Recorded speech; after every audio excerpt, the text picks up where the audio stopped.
വെക്കാൻ മോദി കൊടുക്കുന്നത് 72,000 കേരളത്തിൽ ഒരു ആട്ടുംകൂട് പോലും മോദി കൊടുക്കുന്ന ഈ ചില്ലിക്കാശ് കൊണ്ട് വെക്കാനാവില്ല. വെക്കാൻ കഴിയുന്നത് കേരളത്തിൽ കഴിയുന്നതല്ല. അതുകൊണ്ടാണ് നമ്മൾ 4 ലക്ഷം രൂപയാണ് കൊടുക്കുന്നത്. കേരളം കൊടുക്കുന്നതിൻ്റെ പകുതി പൈസ പോലും ഇന്ത്യയിൽ ഒരു സംസ്ഥാനവും കൊടുക്കുന്നില്ല. 72,000 ഉറുപ്പ്യ മാത്രമല്ല, ആ 72,000 കിട്ടണമെങ്കിൽ എന്ത് വേണം? മോദി പറയാണ് അദ്ദേഹത്തിൻ്റെ ഒരു ചിത്രവും പിന്നെ ഒരു സീലും, PMAY എന്നെഴുതിയ സീലും വെക്കണം. കേരളത്തിൻ്റെ മുഖ്യമന്ത്രി സഖാവ് പിണറായി വിജയൻ പറഞ്ഞു, സർക്കാർ കൊടുക്കുന്ന വീട് ഔദാര്യമല്ല, അത് കിട്ടുന്ന ഓരോ മനുഷ്യന്റെയും അവകാശമാണ്. അതുകൊണ്ട് ഒരു ചിത്രവും വെക്കുന്ന പ്രശ്നമില്ല എന്ന് പ്രഖ്യാപിച്ചു. ചിത്രം രാവിലെ എണീക്കുമ്പോഴേ മോഡലിന്റെ ചിത്രം. അപ്പോൾ ആ വീട്ടിൽ താമസിക്കുന്ന ആളുകൾക്ക് എന്തെങ്കിലും ഒരു ആത്മാഭിമാനം ഉണ്ടാവൂ? ഔദാര്യം കിട്ടിയ വീട്ടിലാണ് താമസിക്കുന്നത് എന്ന് എല്ലാ ദിവസവും ഓർമ്മപ്പെടുത്തുന്നതാണ് ഈ ചിത്രം ഒട്ടിച്ചു വെച്ചാൽ. 4 ലക്ഷം കൊടുത്തിട്ട് നമ്മൾ പറഞ്ഞിട്ടില്ല പിണറായിയുടെ ചിത്രം എല്ലാ വീട്ടിലും ഒട്ടിച്ചു വെക്കണമെന്ന്. ഉണ്ടോ? ലൈഫിൽ വീട് കിട്ടിയ ആളുകൾ ഇവിടെ അല്ലേ? 4 ലക്ഷം വീതം കിട്ടിയവരില്ലേ?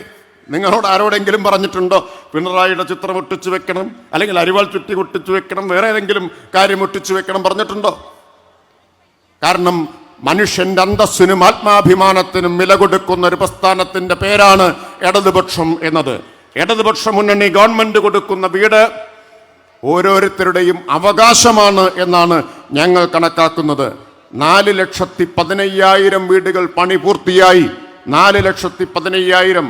ഈ പാലക്കാട് അസംബ്ലി മണ്ഡലം എടുത്താൽ 4,040 വീടുകൾ പണി പൂർത്തിയാക്കി കഴിഞ്ഞു ലൈഫ് പദ്ധതിയിൽ. ഈ കൊല്ലം 1 ലക്ഷം പേർക്ക് പുതുതായി വീട് കൊടുക്കാനാണ് സംസ്ഥാന സർക്കാർ തീരുമാനിച്ചിട്ടുള്ളത്. 1 ലക്ഷം പേർക്ക് പുതുതായി വീട് കൊടുക്കും. ഇവിടെ ബഹുമാന്യനായ ബാലേട്ടൻ ഇരിക്കുന്നുണ്ട്. അദ്ദേഹം വൈദ്യുത മന്ത്രിയായിരുന്നപ്പോഴാണ് ഇന്ത്യയിൽ ആദ്യത്തെ സമ്പൂർണ്ണ വൈദ്യുതീകൃത സംസ്ഥാനമായിട്ട് കേരളം മാറിയത്. ആദ്യം പാലക്കാട് ജില്ല മാറി, പിന്നെ കേരളമാകെ മാറി. ഇപ്പോൾ LDF സർക്കാർ ലക്ഷ്യം വെക്കുന്നത് ഇന്ത്യയിൽ ആദ്യമായി എല്ലാവർക്കും വീടുള്ള സംസ്ഥാനമാക്കി ഈ കേരളത്തെ മാറ്റണം എന്നതാണ് ഈ സർക്കാർ ഉദ്ദേശിക്കുന്നത്. അപ്പം ആളുകൾക്ക് താമസിക്കാൻ ഒരു വീട്, അടച്ചുറപ്പുള്ള വീട്, ആശങ്കയില്ലാതെ ഭയമില്ലാതെ കിടന്നുറങ്ങാൻ ഒരു വീട് കിട്ടിക്കഴിഞ്ഞാൽ പിന്നെ ജീവിച്ചു പോകാൻ പെൻഷൻ, ഇങ്ങനെ എല്ലാ അടിസ്ഥാന സൗകര്യങ്ങളും ഒരുക്കാൻ കേന്ദ്ര ഗവൺമെന്റ് പിന്നിൽ നിന്ന് മാരകമായി കുത്തിയിട്ടും കേന്ദ്ര ഗവൺമെന്റ് നമ്മളെ ശ്വാസം മുട്ടിച്ചിട്ടും പരിശ്രമിച്ചു കൊണ്ടിരിക്കുകയാണ് കേരളത്തിൻ്റെ LDF സർക്കാർ. ഇപ്പൊ വയനാടിന്റെ കാര്യം ഇവിടെ പറഞ്ഞല്ലോ, അതൊരു പാഠമാണ്. വയനാട് ഹൃദയഭേദകമായ ദുരന്തമുണ്ടായി, ഹൃദയഭേദകമായ ദുരന്തം. എന്നിട്ടോ ചില്ലിക്കാശ് നമുക്കിതുവരെ തന്നില്ല. ഒരു പാഠമാണ്. നാളെ പാലക്കാട്ട് അങ്ങനെ ഒരു അനുഭവം ഉണ്ടായാൽ, ഒരു ദുരന്തമുണ്ടായാൽ ചില്ലിക്കാശ് ഇവരിൽ നിന്ന് കിട്ടില്ല എന്ന പാഠമാണത്. നാം മനസ്സിലാക്കണം, ഓർത്തു വെക്കണം, കുറിച്ചു വെക്കണം. നമുക്ക് എവിടെയും വരാമല്ലോ പ്രകൃതി ദുരന്തം. ഇവിടെ ഒരു ദുരന്തമുണ്ടായി. കണ്ണിൽ ചോരയില്ലാത്ത ഈ കേന്ദ്ര സർക്കാരിൽ നിന്ന് നമുക്ക് എന്തെങ്കിലും പ്രതീക്ഷിക്കാൻ കഴിയുമോ? ഒരു സഹായവും പ്രതീക്ഷിക്കാൻ കഴിയില്ല. കണ്ണിൽ ചോരയില്ലാത്ത ഈ കേന്ദ്ര ഗവൺമെന്റ് നമ്മളെ ഞെരുക്കിക്കൊണ്ടിരിക്കുകയല്ലേ. നമുക്ക് കിട്ടേണ്ട പൈസ തരുന്നില്ല, GST നികുതി വിഹിതം തരുന്നില്ല, നമുക്ക് നഷ്ടപരിഹാരത്തിന്റെ GST നഷ്ടപരിഹാര തുക നൽകുന്നില്ല. പോരാത്തതിനോ കടമെടുക്കാനും അനുവദിക്കുന്നില്ല. അങ്ങനെ ശ്വാസം മുട്ടിച്ചുകൊണ്ടിരിക്കുകയാണ് നമ്മളെ. എന്തിനു വേണ്ടി? ഈ ഇടതുപക്ഷ ഗവൺമെന്റ് നടത്തുന്ന വികസന പ്രവർത്തനങ്ങൾ, ക്ഷേമ പ്രവർത്തനങ്ങൾ അത് അട്ടിമറിച്ചാലേ ഇവിടെ അവർക്ക് രക്ഷയുള്ളൂ. അത് അട്ടിമറിക്കാൻ എന്ത് വേണം? കാശ് കൊടുക്കാതെ ബുദ്ധിമുട്ടിക്കണം. അപ്പൊ നമ്മൾ എന്ത് ചെയ്തു? നമ്മൾ മുഖ്യമന്ത്രി പിണറായി വിജയന്റെ നേതൃത്വത്തിൽ മന്ത്രിമാർ, MLA മാർ ഡൽഹിയിൽ പോയി സമരം ചെയ്തു. സമരം മാത്രമല്ല, സുപ്രീം കോടതിയിൽ കേസ് കൊടുത്തു. സുപ്രീം കോടതിയിൽ പണ്ടൊക്കെ ഈ അമ്മാവന്മാര് മരുമക്കൾക്കൊന്നും കൊടുക്കില്ല അല്ലേ?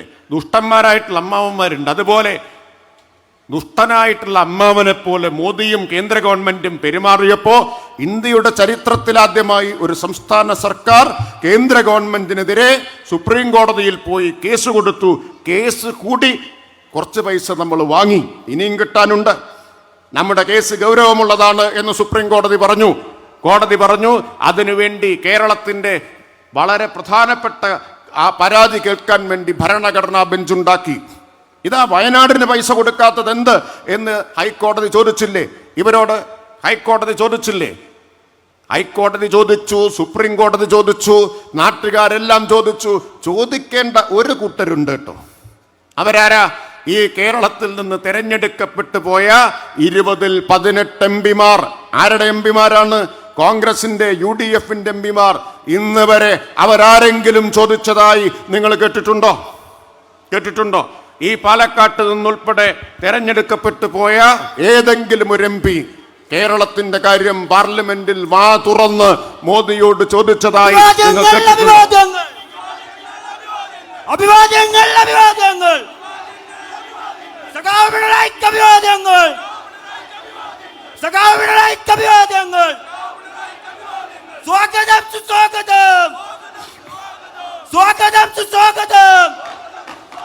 കണ്ണാടിയിലേക്ക് സ്വാഗതം.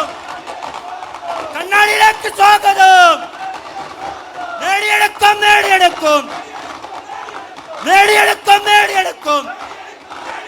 പാലക്കാടും നേടിയെടുക്കും. അഭിവാദ്യങ്ങൾ. സഖാവ് പിണറായിക്ക് അഭിവാദ്യങ്ങൾ. കേരളനാടിന്റെ അഭിവാദ്യങ്ങൾ. നേരുന്നു ചാത്തുന്നു.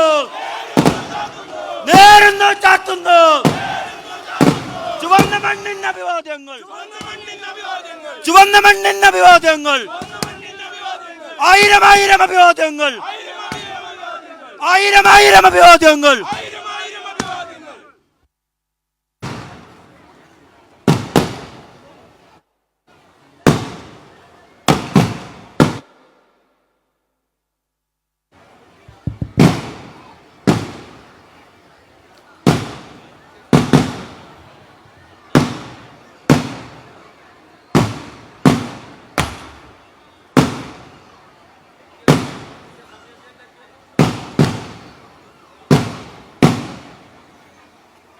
പ്രിയപ്പെട്ടവരെ, ഇളകി മറിയുന്ന കണ്ണാടിയിലെ ആൾക്കൂട്ടത്തിന്റെ ആരവത്തിലേക്ക് കേരളത്തിന്റെ നായകൻ സഖാവ് പിണറായി എത്തിച്ചേർന്നിരിക്കുകയാണ്.